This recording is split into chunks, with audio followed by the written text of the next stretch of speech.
नमस्कार, मुनाफे की मंडी में आपका स्वागत है। मैं हूं आपके साथ तृप्ति उपाध्याय। यहां पर हम आपको देंगे कमोडिटी बाजार का पूरा अपडेट। सोने चांदी में इन लेवल्स पर क्या करना चाहिए, कौन से जियोपॉलिटिकल फैक्टर्स यहां पर कामकाज कर रहे हैं, इसके अलावा कच्चे तेल और नेचुरल गैस में आज इंट्राडे के लिहाज से क्या ट्रेडिंग कॉल्स आपके लिए, आपको सब कुछ यहाँ पर पूरा अपडेट देंगे। और शो में आज हमारे साथ होंगे ट्रेडबुल सिक्योरिटीज के भाविक पटेल और केडिया कमोडिटीज के अजय केडिया। आप दोनों ही मेहमानों का बहुत बहुत स्वागत है मुनाफे की मंडी में। मैं तृप्ति बात कर रही हूं और हम शुरुआत करेंगे सोने के साथ। तो देखिए, आज फिर से यहां पर बिकवाली हावी होती हुई नजर आ रही है। लगातार ये तीसरा दिन है जब हम सोने में बिकवाली देख रहे हैं। कॉमेक्स पर भाव $4,960 के नीचे चला गया है, करीब 1.5% की कमजोरी है। MCX पर भी आप देखेंगे तो 1,52,000 के आसपास यहाँ पर ट्रेड हो रहा है और 10 ईयर की बॉन्ड 2.7 के करीब चली गई है। क्यों हो रही है ये बिकवाली, एक बार फटाफट से उन फैक्टर्स पर भी ध्यान दे देते हैं। तो देखिए, सेफ हेवन की डिमांड है, वहां पर अब सुस्ती नजर आ रही है और लूनार न्यू ईयर के चलते चाइना में फिलहाल लिक्विडिटी और ट्रेडिंग वॉल्यूम जो है वो कम है, जिसके चलते खरीदारी थोड़ी सी स्थिर नजर आ रही है। इसके अलावा हमने देखा कि चाइना और तमाम एशियाई मार्केट में ज़्यादातर बाजारों में छुट्टी का ही रुख था। कल यूएस के बाजार भी बंद थे, जिसके चलते थोड़ा सा ट्रेडिंग वॉल्यूम थोड़ा सा कमज़ोर नजर आ रहा है।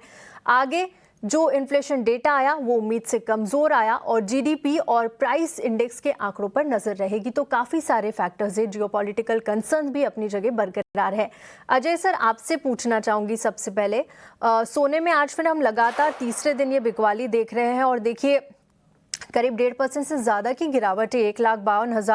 1,52,192 के लेवल पे कारोबार हो रहा है। MCX में भी, कॉमिक्स पर भी अगर बात करें तो यहाँ पर भी करीब 1.5% की कमजोरी है। काफी सारे फैक्टर्स है और फिलहाल यूएस का जो जीडीपी का आंकड़ा है और पीसी प्राइस इंडेक्स का आंकड़ा है उस पर भी नजर है, जो कि फेड की दिशा को आगे तय करेगा कि रेट कट को लेकर उनका क्या इंस्टेंस रहता है। आप क्या देख रहे हैं, सोने में इन लेवल्स पे खरीदारी करना चाहिए या थोड़ा सा जो यूएस के इकोनॉमिक के आंकड़े उन्हें आने दें? नमस्कार तृप्ति जी।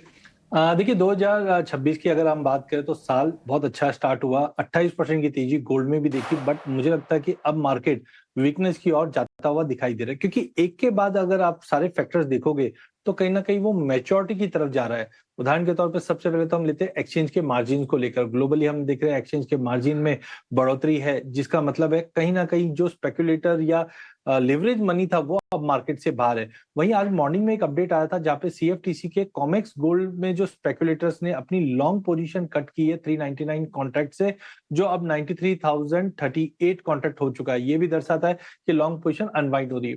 3 जनवरी में हमने देखा था बीकॉम मतलब ब्लूमबर्ग कमोडिटी इंडेक्स, वहां पे भी जो वेटेज था गोल्ड का वो अब 15% के नीचे कर दिया गया है, करीबन 10 बिलियन के आसपास का। वहां पे हमने फंड एलोकेशन से कम होते हुए देखा, वो भी एक सिग्नल था कि सोने में गिरावट है। हालांकि यूएस के जो नंबर्स है वो काफी क्रूशियल है, मुझे लगता है थोड़ा वेट करना चाहिए, क्योंकि फेड की जो मिनट्स आने हैं बुधवार को, वहां से एक आउटकम क्लियर होगा कि इंटरेस्ट रेट पे क्या होने वाला है।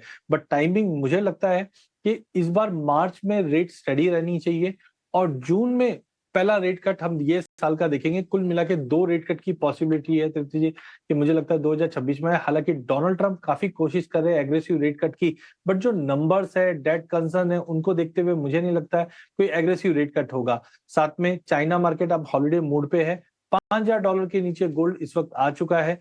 मुझे लगता है 4850 4880 तक का लेवल हम इंटरनेशनल में, जबकि डोमेस्टिक मार्केट की अगर बात करें तो जिस ढंग से हम देख रहे हैं प्रेशर बना हुआ 1,60,000 का रिजेक्शन है, तो टाइमिंग गोल्ड में भी मुझे लगता है कि गिरावट और बढ़ते हुए दिखाई दे सकती है। इसके लिए 1,50,000 का पुट लेकर चलना चाहिए 2700 में।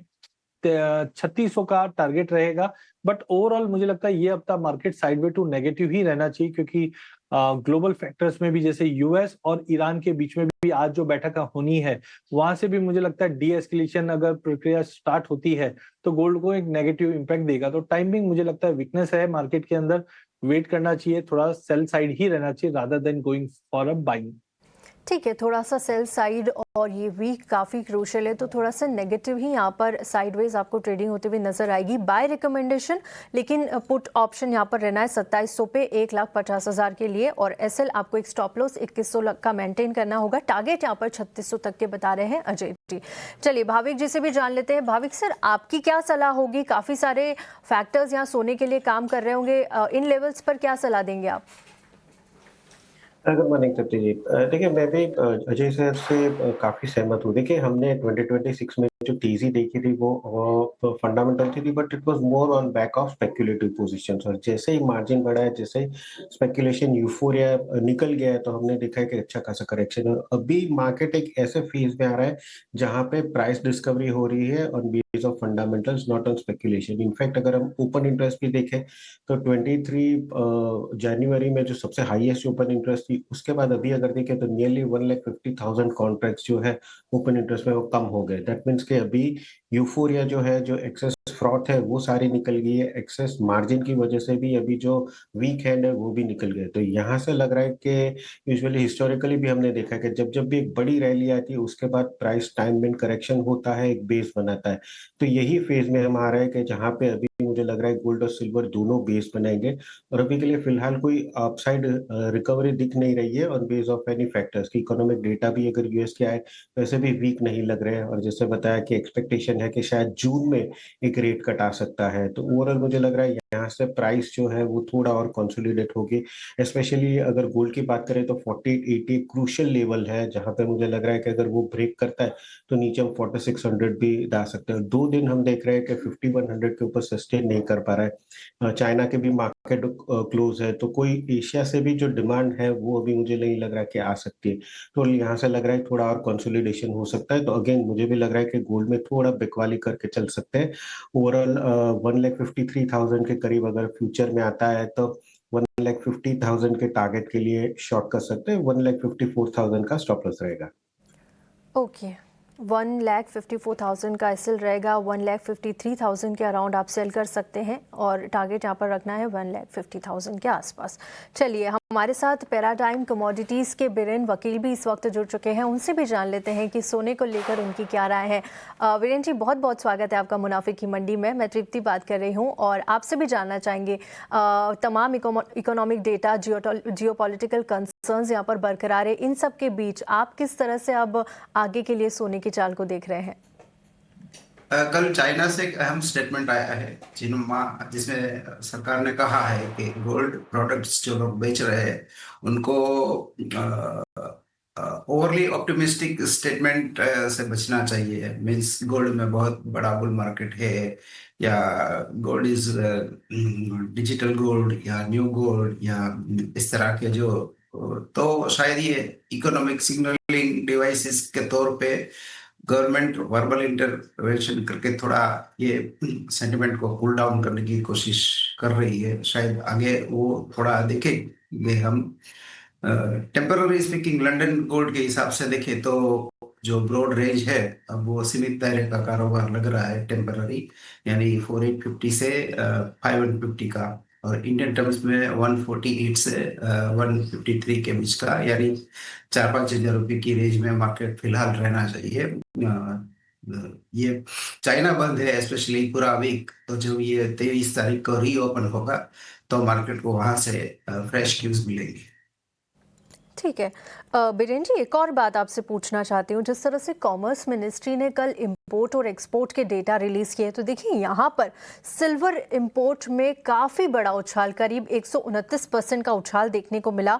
अप्रैल से दिसंबर 2025 का जो डेटा आया उसमें सिल्वर इंपोर्ट $7.77 बिलियन के रहे, और जो पिछले साल इनका नंबर था वो $3.39 बिलियन का था। उससे काफ़ी बड़ा उछाल यहाँ पर सिल्वर इंपोर्ट में देखने को मिला। इसके अलावा गोल्ड इंपोर्ट की बात करें तो यहाँ पर भी हल्की बढ़त दर्ज हुई है, लेकिन वॉल्यूम कम होते हुए नजर आए हैं। जनवरी में भी देखेंगे तो दोनों ही, सोने और चांदी की बात करें तो यहाँ पर इन दोनों के इंपोर्ट्स में तेजी नजर आई है। गोल्ड इंपोर्ट 1.83% बढ़कर $49.39 बिलियन रहा है। ये सारा डेटा कॉमर्स मिनिस्ट्री ने जारी किया है। इस पर आपका क्या टेक होगा, जिस तरह का एक बड़ा उछाल हमने खासकर सिल्वर इंपोर्ट में देखा है? ये आपका बहुत ही अच्छा ऑब्जर्वेशन है। ये डेटा जो है बहुत अहम डेटा है। पहली बार ऐसा हुआ, जहां तक गोल्ड की पहले बात अगर करें तो इक्विटी ईटीएफ के मुकाबले गोल्ड ईटीएफ आगे निकले एसेट अंडर मैनेजमेंट एयूएम के तौर पे। दूसरा कि सिल्वर ईटीएफ में जो ब्रॉड ओनरशिप है, तो ज्यादातर ये इंपोर्ट है वो ईटीएफ इन्वेस्टर ऑन बिहाफ रही होगी। साथ ही साथ industrial demand specially new energy, ये सोलार, ईवी, कुछ डिफेंस, इसमें भी काफी इम्पोर्ट रही है। इनफैक्ट अक्टूबर महीना तो ऐसा रहा कि हमारे यहाँ बहुत ही डिमांड थी, बट फॉरेन से शिपमेंट ही नहीं मिल रहा था। तो ये वाजिब है, और गवर्नमेंट ने ये डेटा रिलीज किया तो मैं भी कहीं शायद कोई ड्यूटी रिलेटेड चेंजेस, या तो कोई जैसे चाइना से वर्बल इंटरवेंशन आया, इसी तरह अपने यहाँ भी शायद कोई फॉरवर्ड लुकिंग कुछ इंटरवेंशन की पॉसिबिलिटी लग रही है।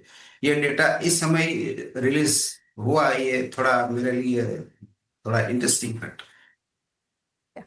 अजय जी, आपकी क्या सलाह होगी? साथ ही सिल्वर पर देखिए, आज जो सबसे गिरा हुआ काउंटर एमसीएक्स पर वो सिल्वर है, और गिरावट लगातार बढ़ती जा रही है। अब देखिए 3.5% की गिरावट हो गई है, 2,31,500 के लेवल में यहाँ पर चांदी में कारोबार हो रहा है। साथ ही जो हमने देखा इंपोर्ट का डेटा रहा, वो भी काफ़ी बड़ा उछाल, जो सिल्वर में ETF में लोग लगातार निवेश कर रहे हैं, उसका नंबर भी काफ़ी बड़ा आया था, कुछ दिन पहले हमने देखा था। लेकिन गोल्ड में क्या वजह रही जिसकी वजह से इंपोर्ट में इतनी ज़्यादा तेज़ी नहीं देखने को मिली, और साथ ही वॉल्यूम भी गिरते हुए नजर आए? क्या इसके पीछे एक बड़ा कारण कीमतों में जो बढ़ोतरी हो रही है लगातार, ये हो सकता है?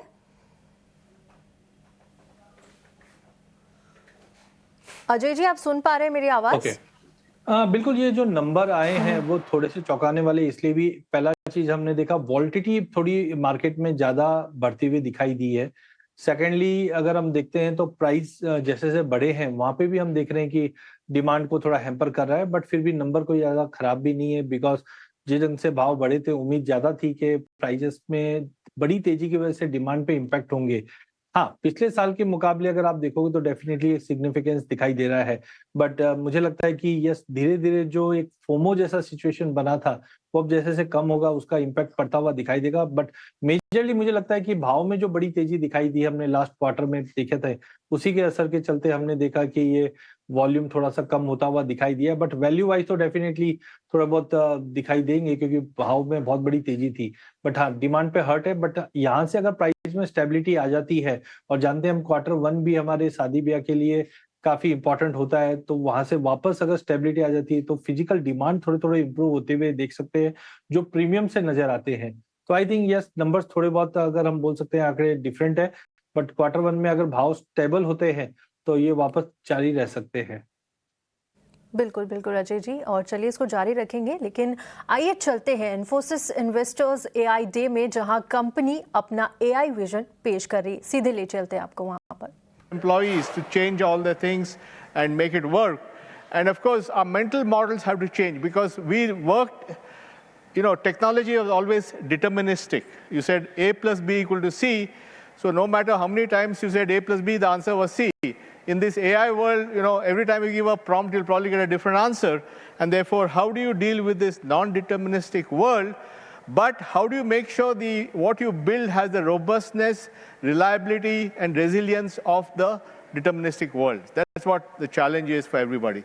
So this is a fundamental root and branch surgery of the way business is done, which is why this technology transition is so dramatically different from anything else that we have seen. Now, one clear learning we have is modernization of legacy systems cannot be deferred anymore. What happened over the last 60, 70 years is people would not replace the legacy systems, they just added to it. So if you go and look under the hood of a large enterprise, they will have mainframes from 1960, they'll have mini computers from 1980, they'll have LAN from 2000, they'll have all kinds of things, and all coexisting in silos. That is over. If you really want a firm to take advantage of AI, you have to fundamentally clean this up. So this is a massive, massive cleanup job which everybody is dealing with. There are reasons for that. One is the financial drain. Many large companies are spending 60 to 80% of their IT spend on maintaining systems. There's no business value out of that. They want to go from 60% or 70% maintenance and 30% new systems to 30% or 40% maintenance and 60, 70% new systems. They want to flip the way they spend money. But they can't do that with that fundamental cleanup they need. Moreover, many of these systems were designed in an era before you could have online attacks and so on. So security breaches, which you see every day, are just going up everywhere, and there are more state and non-state actors who are getting better at it using AI. So security is a huge problem for everyone. We have seen so many cases in the last few months. And because the data is all in silos, you can't even innovate fast. You don't have to. So there are fundamental structural issues today we have.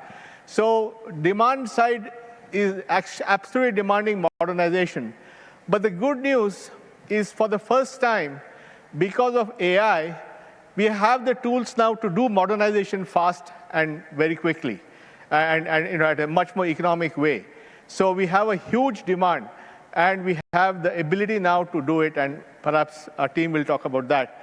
So fundamentally, accumulated tech debt over decades must be paid. You no longer have the option to defer this. And this is a huge, huge requirement, and obviously it's a huge opportunity for us. Now, the other thing which is there is, as AI becomes bigger part of the spend, the balance of advantage is moving towards build rather than buy. And that is actually what is, if you see some of the concerns about what will happen to SaaS companies and all that, it's because of this, that building applications has become so simple that very often you may just build, or you may replace something that you have which you bought and with something to be built. And so we are seeing, and that again actually benefits folks like us, because about building, who's going to build it for them? It's going to be us only who will build it for them. So fundamentally, it's good for us. And the other thing which is there is that our view is that foundational systems will increasingly become systems of record. But the interface will be agentic. Because agentic interface makes a lot of sense. Agentic interface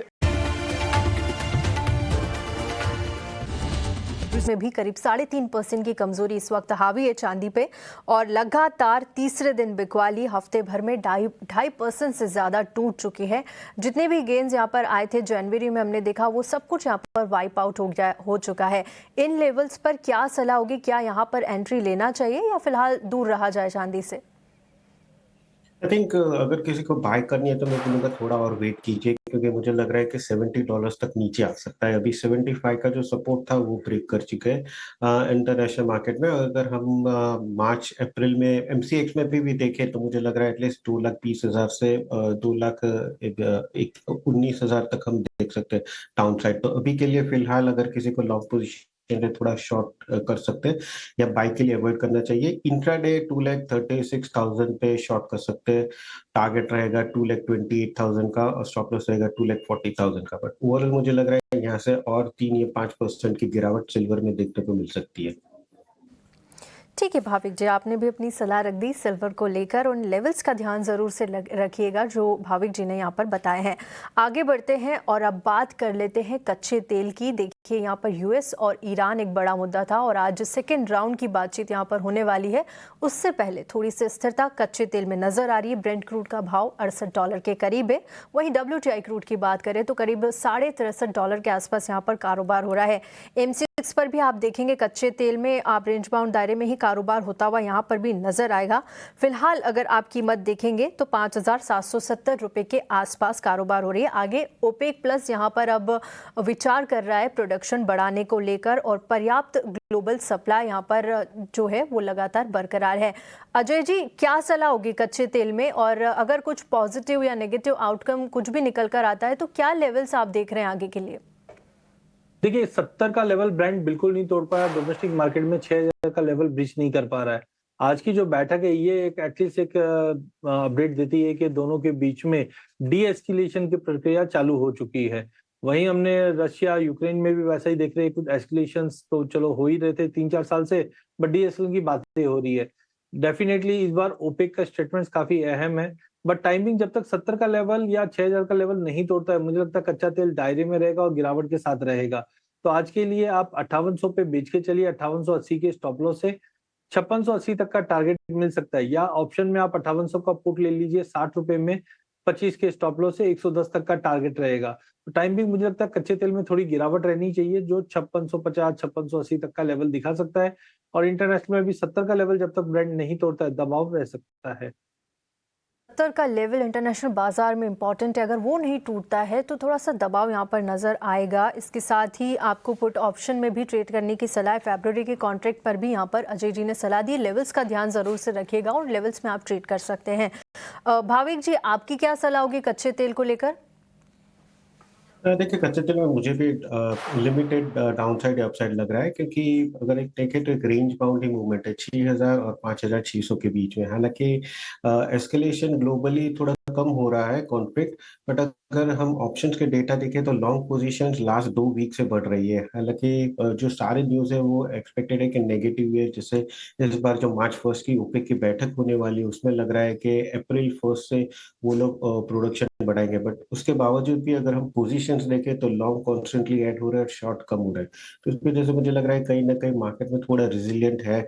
आज के दिन I think थोड़ा मेरा Contra call रहेगा जहां पे 5740 पे bye कर सकते हैं 5020 के टारगेट के लिए। इंट्राडे स्टॉप लॉस रहेगा 5690 का। आई थिंक 5600 ब्रेक करते हैं तो मुझे लग रहा है और करेक्शन देखने को मिल सकता है। ठीक है, 57 का अगर लेवल यहाँ पर ब्रेक होता है तो आगे जाकर और करेक्शन दिख सकता है। बाकी सारे लेवल्स भी कच्चे तेल के लिए भाविक जी ने आपको बताया है। लेवल्स का ध्यान ज़रूर से रखिएगा, जो भी हमारे कमोडिटी एक्सपर्ट्स आपको बता रहे हैं। चलिए, इसी के साथ मुनाफे की मंडी को यहीं समाप्त करेंगे। अजय सर, भाविक सर, आप दोनों का बहुत बहुत शुक्रिया हमारे साथ जुड़ने के लिए और तमाम कमोडिटीज़ काउंटर्स पर अपनी राय रखने के लिए। शुक्रिया सर। मुनाफे की मंडी में फिलहाल मुझे दीजिए इजाजत, लेकिन आप कहीं मत जाइएगा। 18 नाउ स्वदेश पर खबरों का सिलसिला इसी तरह से जारी रहेगा। The most prestigious moment for Indore and India. PIM